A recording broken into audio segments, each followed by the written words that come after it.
Hazmos has released the identity of the terrorist who purported the attack on Arya. Be on the lookout for these two men. Devon Valentine and Cade Zachary, they are considered armed and dangerous.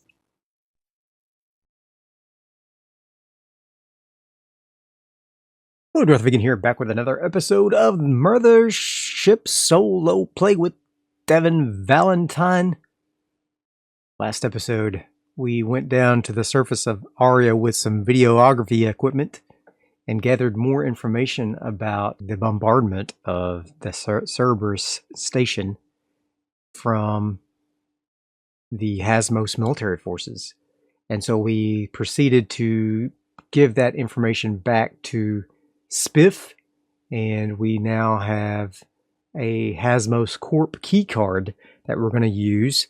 We're going to try to sneak on board the Hazmos sea station that we originated from, and we're going to try to get the last bit of information about the Hazmos Corporation cover-up. Now, it's very dangerous because the bounty hunter is hot on our tracks, and if we go to the Hazmos Corp station, what is that going to mean for us if the if he catches up with us? Like, we're going into the lion's mouth, right? So he is looking for us, and we're just gonna basically walk right into their arms.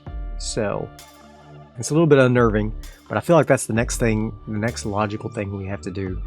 We could, of course, go pursue the med support that Vasco needs for creating a hab for him.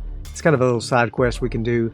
Also, the AI, the ship AI that we awakened, Bookworm, she wants us to find the book Origin on Earth, and then we can discuss that. And so if that happens to be something that works for us, then great. And then also, as a more longer term thing, figure out what's going on with Project Hellmouth. What is it? How do we get rid of it? And how do we destroy the queen that is spreading her hives all over this sector? So that's not good that the bounty hunter is so close to us. But we're going to go ahead and get refueled. It's going to be another 1,000 credits. We really need to get in good with Nico here, so that, or with Vasco, one of the two, so that we can get free fuel, basically, because this is getting very expensive. We haven't earned any credits. You know, we've just been basically pursuing our goals, but without any money. So we're quickly burning through our savings that we had from our time on TEL-022, and we're not working for a corporation, so we don't get a salary anymore. But maybe when we go back to Hazmos, those credits are waiting for us in our account. So maybe when we sneak onto that station, we can at least get paid for our job. That they said they were even going to give us a bonus for the work that we did on Arius. Presuming, you know how corporations are, the wheels on these things take forever to change things. So probably those credits are still sitting ready to be claimed in our account. We just have to go check in, so to speak. And so maybe we'll do that once we sneak on board the station, if we can successfully sneak on board. Who knows what happens? But we do know one thing: we have to try. So, without further discussion, we have refueled our dropship, and we are going to be on our way to the Hazmos sea station. And this is the map I created for the Hazmos sea station. Very rudimentary, but you know, it works for me. I love this little pixel art app. It's kind of, it's just a neat little thing. I'll put the link to it in. Well, I can't because my channel's so small. I can't have links. So I can put the URL without the HTTPS, so you'll have to improvise. Okay, so what we're going to try today is we are going to take off from Siesta 3, and we're going to make a journey to the Hazmos sea station and see if we can get on board. And I feel like we're going to have to take a check at disadvantage to see if the bounty hunter finds us there on the station. So that will bring that little quest line to a conclusion, I think. And maybe we can scour our records or something to keep that from resetting once we get there, if we don't get confronted or whatever. We'll see what happens. I have a few ideas about how that might play out. All in relation to how the dice tumble, right? So, okay, fantastic. We are going to go ahead and make our way then using the Starforged Oracles, and we are going to see if we get a Spaceborne Peril. We've been using Space Siding, but I think we'll do a Spaceborne Peril this time and see if we get something happen. Now, I'm going to say first, do we get a Spaceborne Peril on the journey to Hazmos?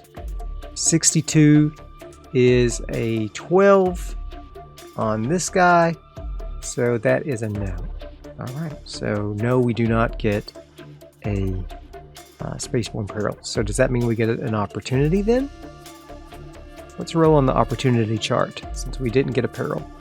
43. A friendly settlement is in range. Okay, interesting. So while we're flying there, we get a radio call, or we hear a radio call that there is a little mining asteroid in this asteroid belt that we have to pass through. Let's see if we still have that map up somewhere. Here we go. So we are coming from Siesta 3 to the Hazmos station.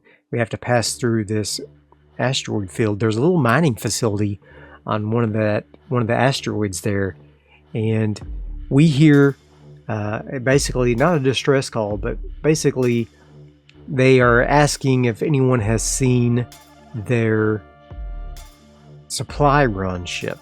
But it's late, and so they're looking for their supplies that haven't arrived yet. So interesting. We could make a little detour there and see if we can get more information, but I feel like I'm gonna ignore it for now. Maybe I'll make a note that we could pursue that opportunity. This is like playing Skyrim, right? There's so many side quests you could do. Lots of side quests. So I'm gonna go ahead and say that that's a possibility. That I'm just gonna put it down here. It's another little side quest. So another little side quest we could possibly embark on if we weren't so busy doing all these other quests. Yee, there's so much to do. Oh, imagination is fun. Okay, so we're not gonna do anything with that right now, but it is a possibility that we could pursue later if we so chose to do so. We arrive at the Hazmos station then, and straight away we are going to make a check if we can dock with them. Now, due to our transformation of the ship with the Bookworm AI, we're going to say that it's likely that they will let us dock there. So if we get a 75 or less, then we'll be able to dock with no trouble. If we get a 75 or more, then we'll see what happens. All right, 75 or less, fantastic, got a 35. And so they allow us to dock, no problem. We're wearing just plain coveralls. We're not wearing our vac suits. But hopefully they don't recognize us when we come on board. I guess we should have tried to make some sort of disguise, but maybe we put on like some sort of helmet or something that we kind of put down over our eyes a little bit, or just a plain hat, right? Good old-fashioned hat and sunglasses. The classic disguise. So yeah. So we are going to dock here on the Hazmos Sea Station. So we're here in this docking bay area, and we are going to have to see if we can make our way to the admin area, where well, we got a couple of choices here, right? So we're going to dock in the docking area, and we can go to our hab and see if we can get our credits. But I feel like that needs to be a secondary thing, only if we have the time. The thing we really need to do is go to the admin center, see if we can hack in and get information about the corporate cover-up that they attacked the Cerberus facility on Aria. We could also stop by the armory and see if we can get some free stuff. Go by the med bay, see if we can get some free stuff from there. Steal some stuff, you know? There's lots of things we could do here if we are so inclined. I am going to bring my laser cutter. No, better not. We're going to bring our revolver instead. And so we'll bring just our revolver, not our laser cutter. But okay, so we're going to bring our revolver, but it's just we're going to leave it in our holster on our coveralls. Or maybe we've got it tucked into our side pocket so that nobody can see it. And I believe Cade has something as well. What does Cade have for a weapon, actually? He has got a flare gun. Okay. He also has an SMG. Alright, I forgot about that. So he probably shouldn't bring his SMG. That might be suspicious. So he's not going to bring his SMG. He's just going to bring his flare gun tucked into his coveralls as well. Alright, so we are going to go into the docking bay from our ship. We have our shades and our hats pulled down low so that maybe they can't recognize us. And maybe you can't see Cade's picture very well, but he has a hat and glasses on. Maybe I can just pull that down just a little bit. There we go. Now you can see that he has a hat and glasses on there, which is perfect. That's me and Cade both have hats and glasses on to disguise ourselves, right? But first thing, when we come out, does anybody recognize us despite the disguise? Maybe I should give us just a little bit of a bonus for having a disguise. So does anybody recognize us? I'm going to call it unlikely because we are disguised. Oh, barely passed that with a 27. Holy cow. So, wow, that was close. Okay, so no, they don't recognize us in the docking bay. And maybe we should, every time we go into a new section, maybe we have to make a check again. All right. So we entered in the docking bay. Nobody recognized us. And so now we're going to head on into the community section and we'll roll and see, does anybody recognize us in the community sector of this station? Once again, it's unlikely. Oh no! Somebody does recognize us, just barely. So they notice someone that we used to work with, or maybe Cade used to work with, recognizes us. And so they secretly call the authority. They don't call out attention to us, but they secretly call the authorities. And the bounty hunter is here on the station, and they are now aware of our presence on the station, and they are on their way to intercept us. So do they try to intercept us here inside the community section of the space? We're just going to roll 50-50. No, they do not intercept us in the community center. So we're going to, us unknowing that it has been alerted, we're going to move on into the admin sector. So do they try to stop us when we walk into the admin sector? It's probably likely that they will, but we roll. Oh my gosh, is that a 100 or is that a 0? I feel like we should do it to our favor. So, do they try to stop? The answer is yes if we roll. So it's a 0. So yeah, they probably did try to stop us. So we walk in there, and basically the receptionist in the admin area, he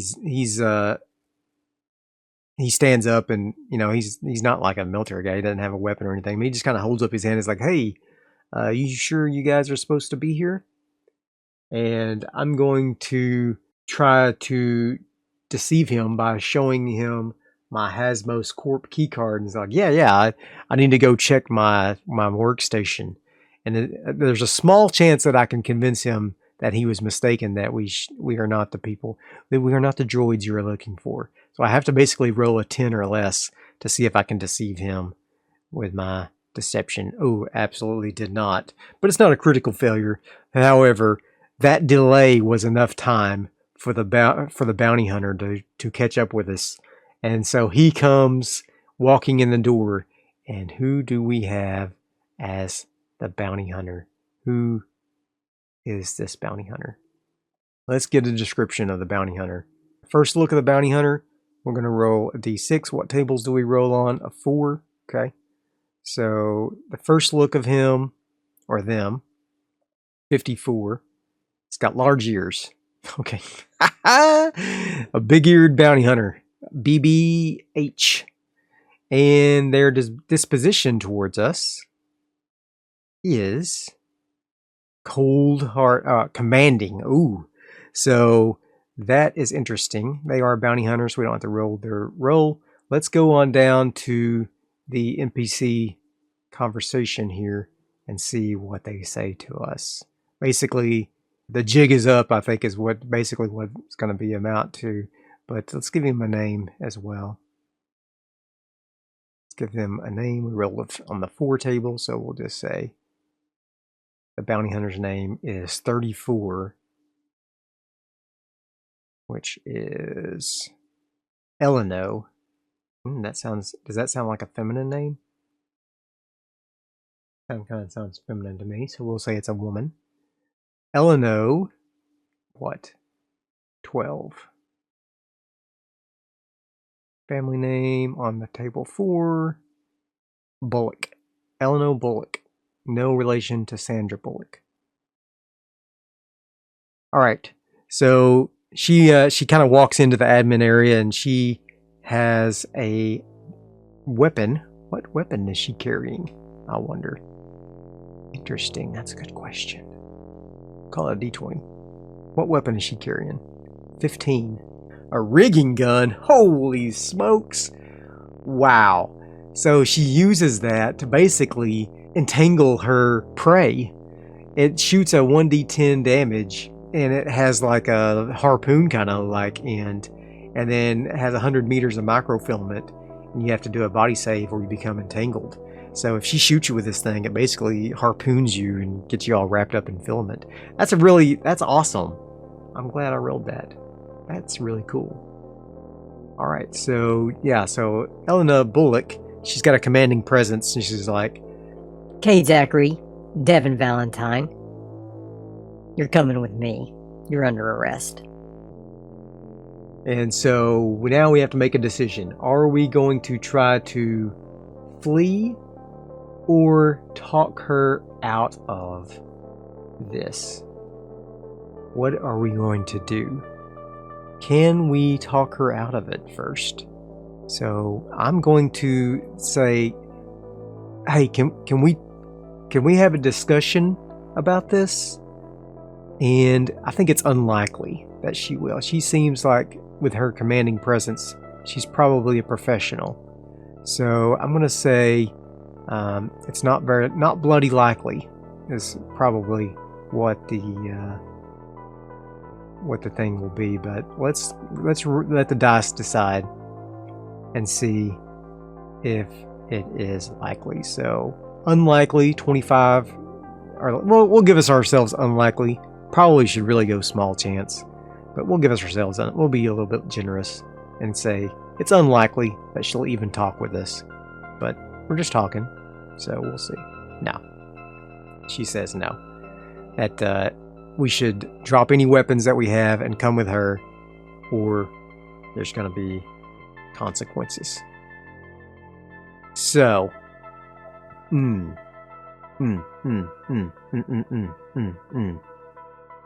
Let's just roll a d6. If it's a 1 or 2, then she's weaker than us. 3 or 4, she is same power as us. 5 or 6, she's stronger than us. So let's see what we get. a 1 or 2. She's weaker than us. All right. So interesting that we might be able to overcome her if we basically double team her. So, okay. So let's roll up some stats for her right quick then. So we know that she's not very strong in comparative to us. So our combat is 45. Let's give her a 30. Let's give her a combat of 30. So we'll say her combat is 30. Her inspiration is probably, mine is all around 40 as well. So we'll give her a 30 on that as well. Not bad. For her health, we'll say she has, my health is 20. Let's give her 1 wound. And then we'll give her a 15 for a health. So she's not super weak, but she's not very strong either. And so what we're going to have to do, though, is how are we going to do this and not get attacked by additional security forces? Well, we'll have to deal with that when we get to it, I think. This may be the end of Devon's adventures, right? Even if we get past this bounty hunter, how are we going to hack this place once it's all in an uproar? We're about to start shooting up in here, so it's this is about to get interesting really quick. But we're going to let the dice decide, right? So, okay.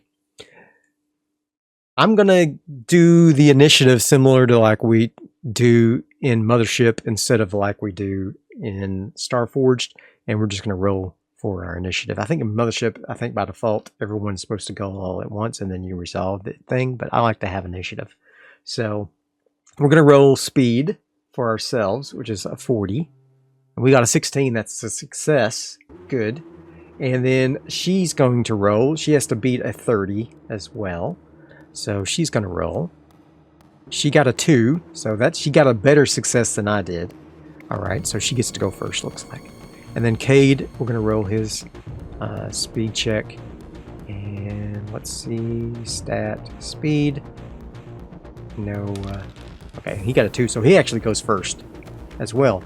He tied with her. He gets to go first. All right. So what he's going to do is he going to attack. He going to attack. So Cade. Sorry, you can't see this very well. Well, you can see. You won't be able to see the buttons, but I think that's fine.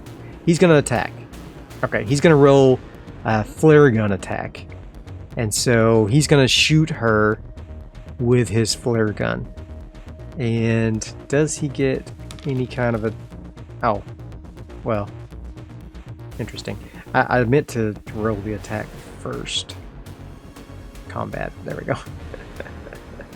Okay, so he doesn't get his 0G because we're not in 0G, so he doesn't get any bonuses. Let's roll that. Alright, so he did get where can I see my roll history? Here it is. So he got a success on his attack. 33 out of whatever his combat is. 33. Oh wow, he barely made that attack. Oh no, he got a 15. Sorry, out of a 33. So that's a success, and he already rolled damage, so he got a 3 damage. So he pulls that flare gun out of his pocket faster than she can respond, and shoots off a flare. How many shots does he have on this thing? How do I take one off there? Okay.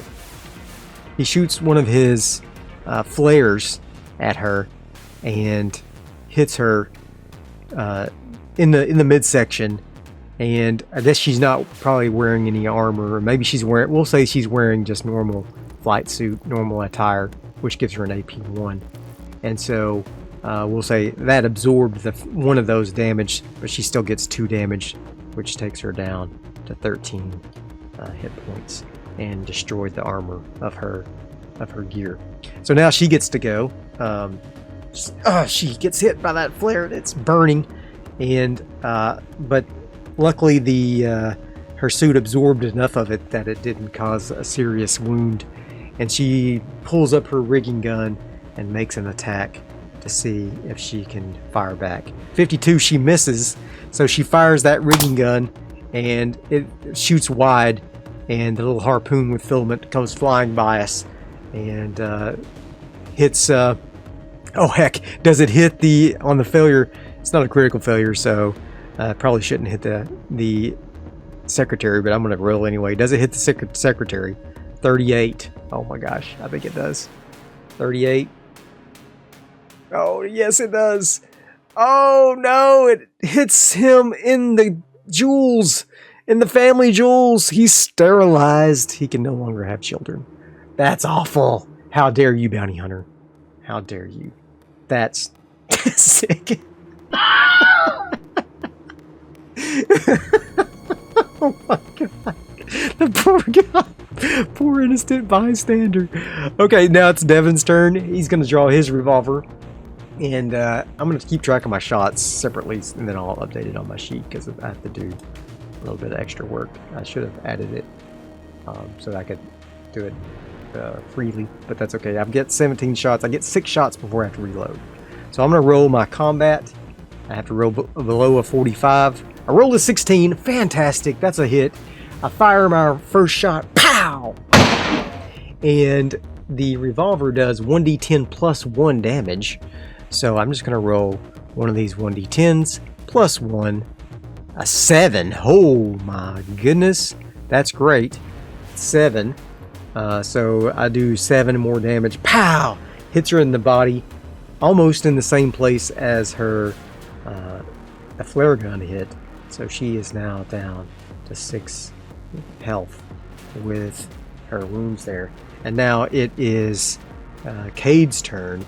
And let's say the rest of this reception area is kind of enclosed. And so maybe someone heard a gunshot, but they haven't taken any action yet because everybody's busy working or whatever.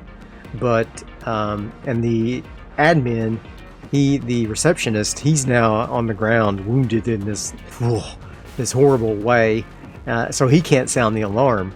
And so far, we're going to say no one has come to see what the heck is going on. But now it's Cade's turn.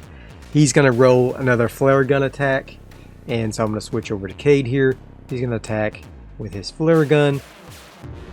Roll to attack, and he fails. He used one. He gains 1 stress from his miss, and he uses his last shot from his flare gun. And so he shoots the flare. She's able to dodge aside, and the flare burns harmlessly in the doorway of the reception area. And so now she is going to fire at Cade. Come on, Miss Cade. Oh, a hit. Oh man, that is a hit. She fires her rigging gun against Cade, and let's see what damage that does. The rigging gun is 1d10 damage. Alright. What does she get? A 4. His suit absorbs 1 of that damage. He takes 3 damage. Oh, Cade. And now he is entangled.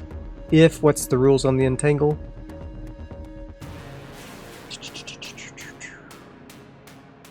Rigging gun. Body save or he becomes entangled. Okay. So let's take that damage right quick. We're going to roll some damage. No. Not a wound. No.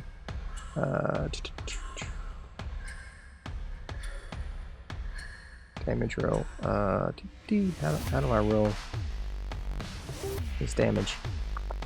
Oh, I should have rolled on his, I guess, but that's okay. We'll give him. Oh, he's supposed to be at 20, and then he just got 3 damage, so he's down to 17 now. Okay, fantastic. So, oh, here it is. Take damage. All right, that's fine. I'll know how to do that next time. All right, so yeah, we can do that. So now his suit is now damaged. He no longer has that 1 AP. Okay, so no longer has that AP, and now we're gonna roll a body save to see if he is entangled by the filament here. So we'll take a body save. He doesn't get any of his. Oof. He gains another stress, and he's entangled. So we will have to cut him out of that before we can proceed with any movement. He's all tangled up. Oh man, so she shoots that rigging gun and the harpoon hits him in the arm. It doesn't hurt him very bad, but it does, the filament wraps around him as the little harpoon sticks into his arm, and he now is all tangled up in the filament from the rigging gun. Now Devon is going to make his attack. 77 critical failure. Oh, boom, snap. He is now down to 15 ammo in his revolver, and in addition to that, the shot hits the wall, and does it cause a puncture in the wall? I'm going to say it's a 50-50 chance. 52, no. That is a no, because if we look on this table, 52 is a no. So it does hit the wall, but it basically sinks into the wall and now is a part of the wall. There's a little embedded munition in our bullet from the revolver embedded in the wall there. Okay, so now that has happened, let's roll to see if anybody comes to check out what all the commotion is. I think it's probably likely, so we're going to say 70, anything under a 75. Okay, so yeah, so one of the office workers in the admin section pokes their head out of the passageway there and sees this combat going on, and so they run back and sound the alarm. And so we're going to say that the security forces will be here in 6 turns. All right, so the six turns they will be here. I'm going to start a countdown on my piece of paper here. So right now there's 6 turns, and we're going to count those off as we go. All right, so now it is back to Cade's turn. Cade cannot attack because he's all tangled up. He's going to make a body save again to see if he can untangle himself. Or maybe he should make a strength save. His strength is very strong, so I'm going to say we'll give him a strength check to see if he can bust out this entanglement. Yes! So he is able to basically flex his very, very strong muscles. He's a strong guy, and he can bust out of this filament. And now, next turn, he'll be able to make a move against the lady. He didn't bring his SMG, so he's going to have to make an unarmed attack on his next turn, but that's okay. Anything's better than nothing. So now she's going to make an attack as well. She has to get below a 30. She gets a 59. That's a failure. She shoots again, but is unable to make a hit.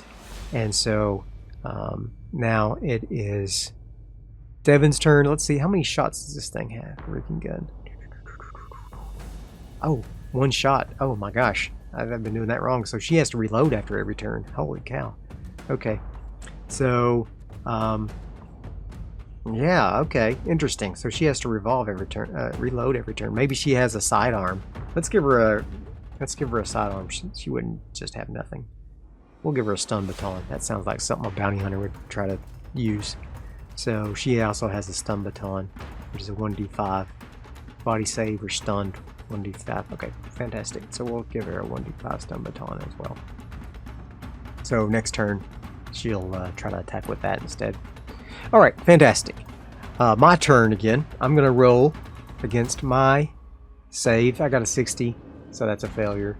Once again, I shoot, but I miss. I'm now down to 14 ammo, and I got 3 more shots before I have to reload.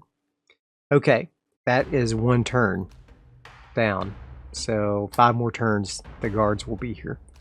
So we need to finish this. We need a way to finish this. Cade is going to rush up and try to tackle her. And so he's going to do a combat roll. Cade, come on, baby. Get a good combat roll. Ooh, 50. Failure. He rushes up and tries to attack her, but she basically parries the blow. She's kind of trained in martial arts, and so he swings a punch, and she basically parries it aside, and he's unable to connect from his attack. So now she's going to attack him, and she's going to roll against her combat, which is a 30. She swings the stun baton. It's crackling with its energy, but likewise he's able to duck, and she swings the stun baton but misses him just barely, but he's able to avoid that.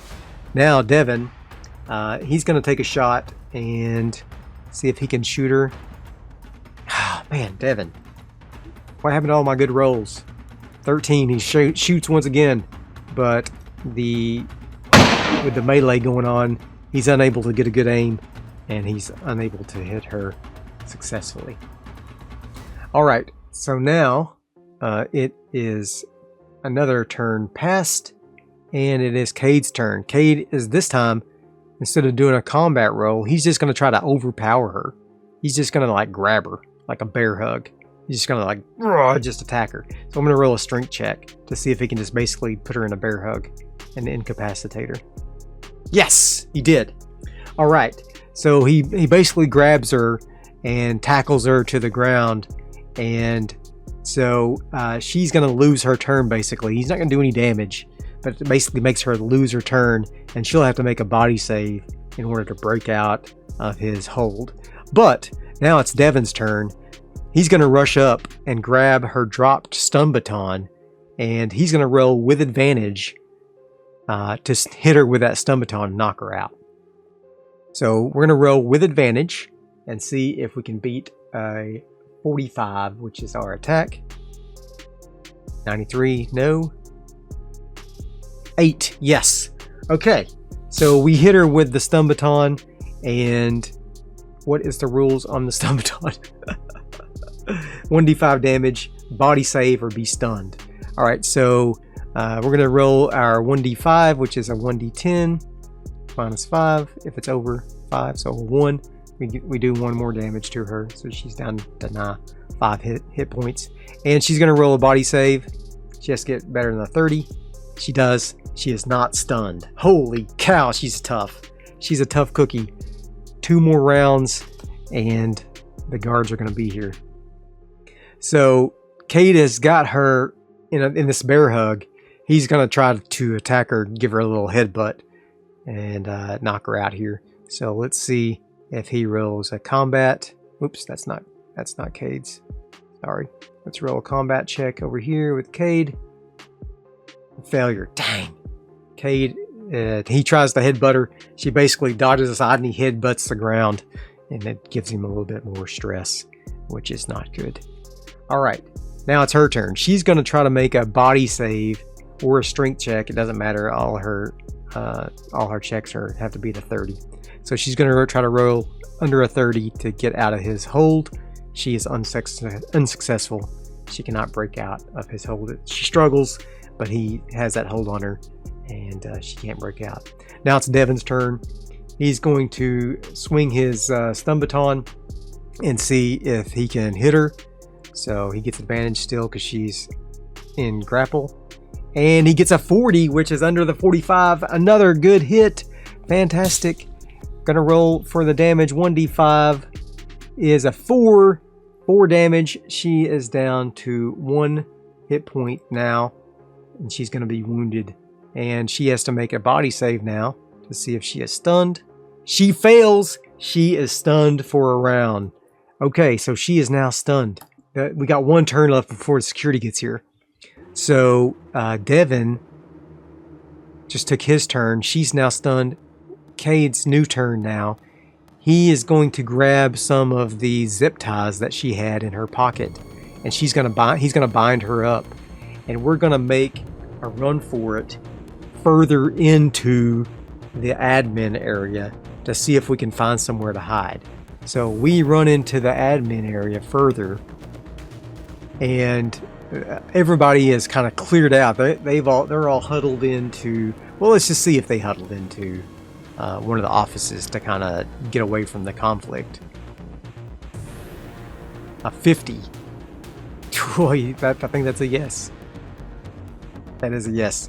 They've all obscured themselves into one of the offices, so they're all hiding away to get away from the conflict. So they don't see us as we run into the office, and we seclude ourselves into one of the offices, insert our key card, and Cade is going to make a computer's check with his intellect to see. And we do have an advantage. I'm going to give him an advantage because he has this corporate key card, so he should be able to hack this computer. Yes, he does. Fantastic. He hacks the computer and downloads into this key card. We're going to presume it has some sort of storage on it as well. The information about the corporate cover-up. So now we have the information about the corporate cover-up, and we have to escape this place. So, are the guards in the atrium of the admin center, or did they go into the offices? So we're going to say, are they in the atrium? A 40. I think that's a yes. Yes, they are. Ooh, artificial intelligence. It's androids. So how many androids are there? 4. Holy smokes. 4 androids are there in the atrium. So we kind of peek around, and we're going to just stay hidden and see if they begin searching. Do they search our office? 82. That's a 22. Or excuse me, that's a 32. Right? 50 minus, yep, 32. Yes, but there's a risk. Okay, so it's a yes, but. So we'll say they've spread out. They've split up, and one of them comes in and is checking this office, and he's an android, so he's non-gendered, but basically he's not even like a humanoid android. Like, he doesn't have a synthetic skin. He's just metallic, and he's got a big Hazmos across his forehead, and then his eyes are like flashing with little exclamation points, little red exclamation points, like he's on high alert. And we're going to give him some stats. The androids typically aren't very strong, so we're going to give him a C20, combat of 20, and inspiration of 20, and we'll just give him one health. Basically, he's a weak, so we're going to give him just if we hurt him, he's out of commission. So he comes walking into our office, and we're going to say that we are behind. We're kind of standing behind the wall so that when he walks into the door, we can get a jump on him. And let's roll for another initiative, or we'll just keep the same initiative we had where Cade goes first. So Cade's going to try to knock him over the head. We'll say he picked up an improvised weapon, like he picked up a piece of office equipment that he's now using. He's just got like a fire extinguisher. He's got a fire extinguisher. He's going to try to bash this guy, this android, in the back of the head when he comes in from the into the door. So we're going to give him advantage because we've got the jump on him. A success. He smashes this android in the side of the head, knocks him unconscious, or knocks him inoperative, and we are going to make a run for it. So we run out into the atrium. Does anybody see us? 86, which is a 36. Yes, they do see us. Holy cow. They see us, but they're not close enough to stop us. They're in the other offices. So now the chase is on. We're going to make a run for our ship in the docking bay with our loot. And the alarms are suddenly just blaring, intruder alert, intruder alert. And the 3 remaining android guards are calling out for us to stop. They don't have ranged weapons. They all have stun batons because they're just security guards. And so they have to be adjacent to us. So right now, the way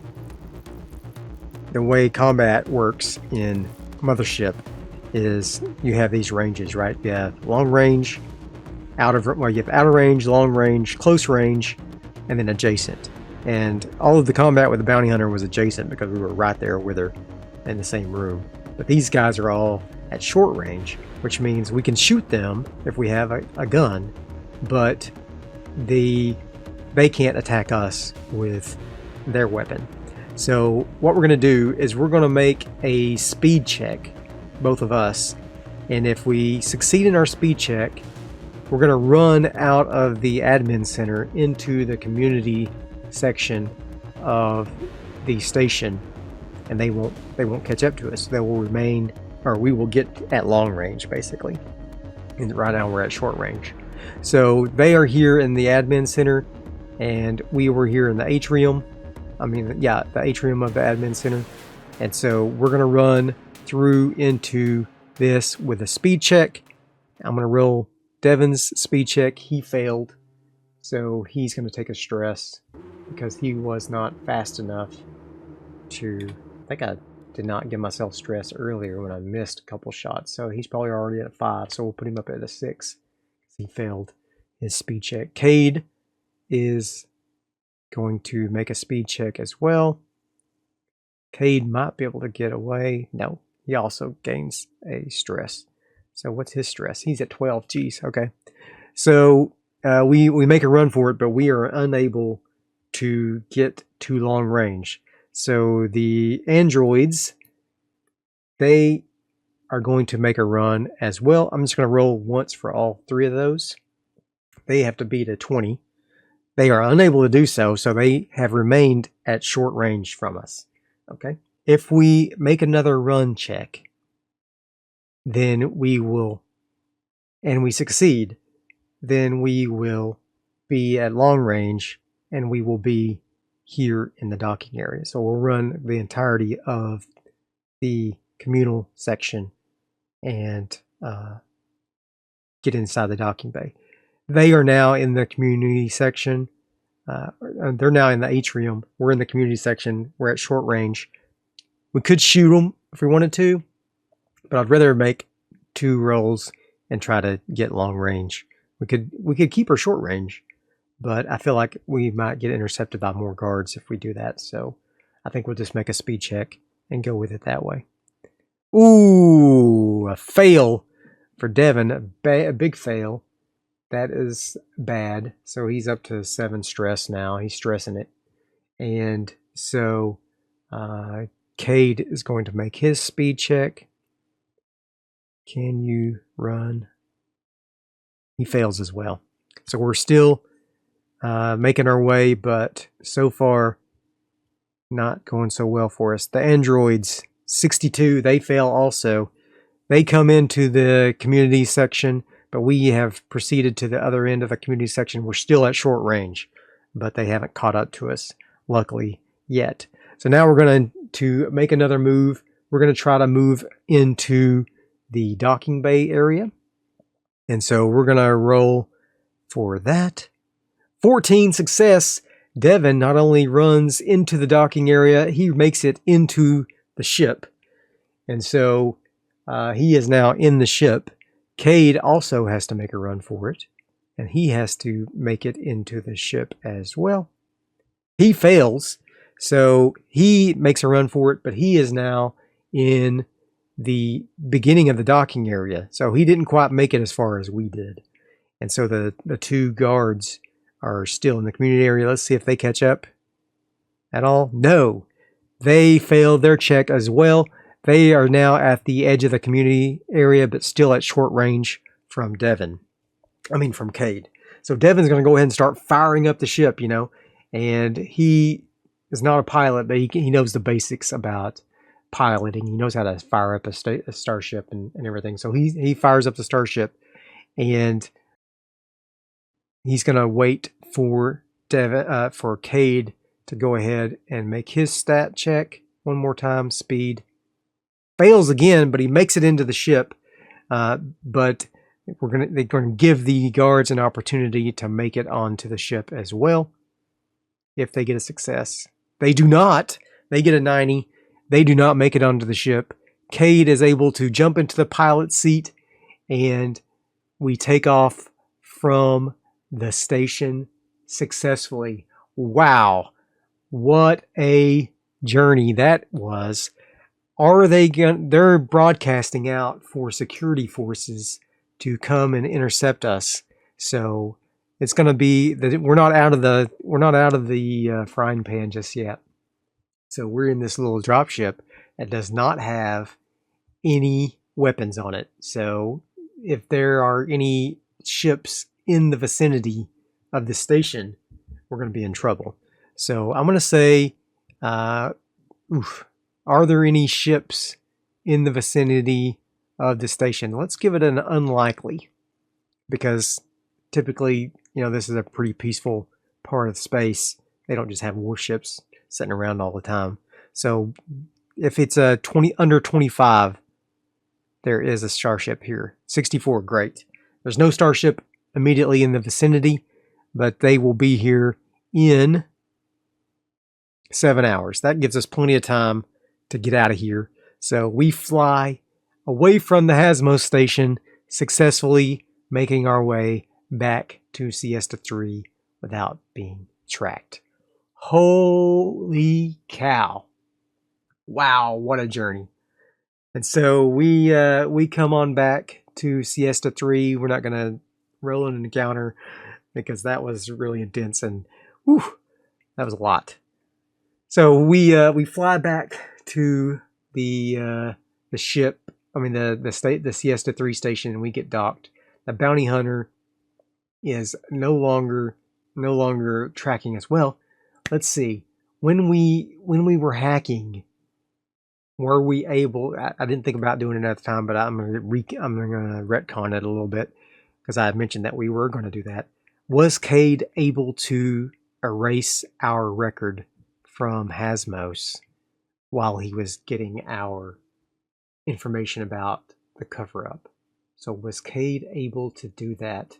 We're going to roll a check, and we're going to say it was likely that he did. Most computers, you can do multiple things at once, right? So while it was downloading the information about the corporate cover-up, was he able to remove the information about us? And so we're going to give ourselves under 75, I think, is what we have to beat here. So under 75, 75 or less, we were able to do so. Oh no! We were not able to erase our record, so the bounty hunt is still on, even though it is now back to a 0. The bounty hunter is going to seek us out, and now she wants vengeance as well. She's going to take disadvantage on her first check because she is wounded, but yeah, she is now out for vengeance. Eleanor Bullock is looking for us, and she is not happy about what happened at the station there. Oh man.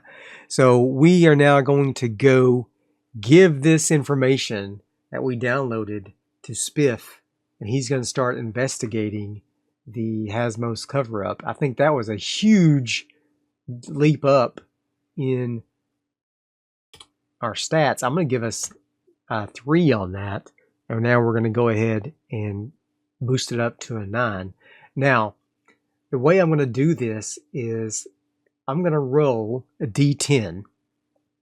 And if I roll under the 9, then he's going to blow the lid off that corporate cover-up. We're going to be done with that quest, and we'll get some sort of reward.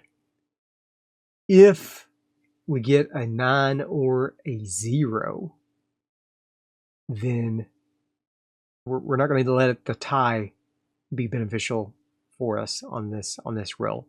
We're going to say we have to be under a 9 in order for it to succeed. If we go ahead and boost it up to a 10, if we do another quest to get more cover up, then we can just get a 10 and get an automatic success. But I think we're going to roll for a chance to get a success on this. If we roll a 9 or a 10, then if we roll a 9, we'll have to go down 2 steps. If we roll a 10, we'll have to go down 1 step, or vice versa. So if we roll a 9, we go down 1 step. If we roll a 10, we'll have to go down 2 steps. So let's go ahead and roll a D10 and see what we get. Yes! 6. So we are able to deliver that information to Spiff. And let's see what Spiff has to say about this. I'm going to roll a d6 first, see what table we roll on for the story clues. And now we're going to roll our 2d10s. 19.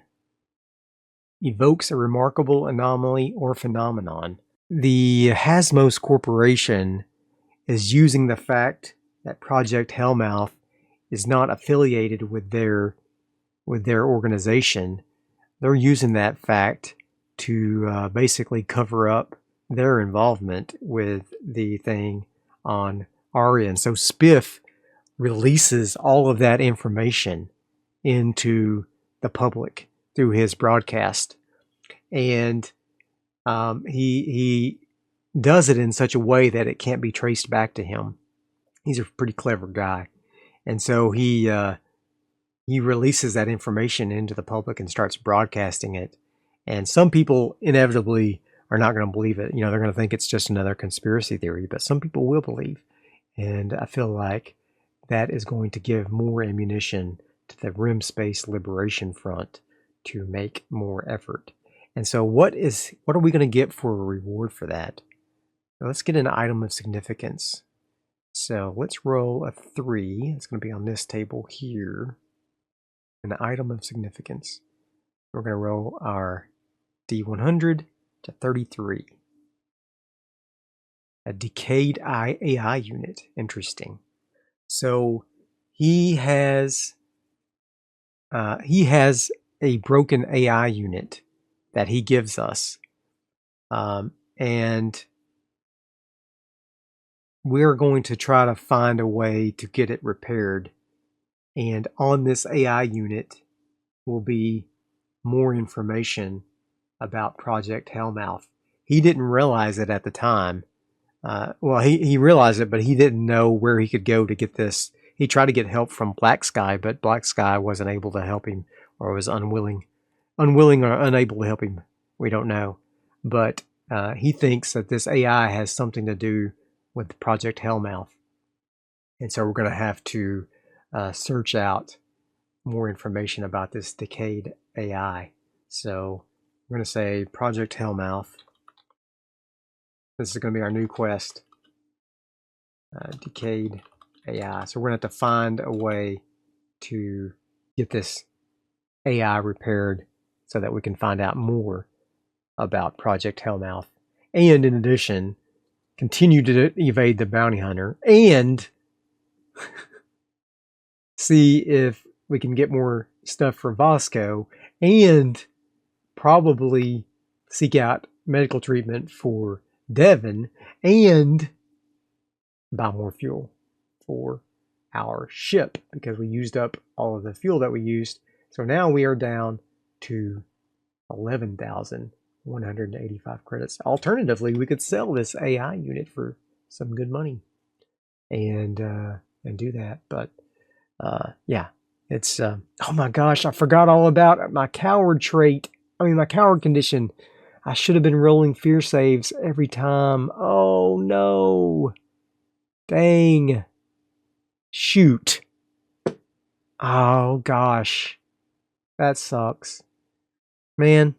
Okay. Well, that could have gone completely differently if I'd remembered that. But that's okay. That's a mistake. I made a mistake. But I hate that.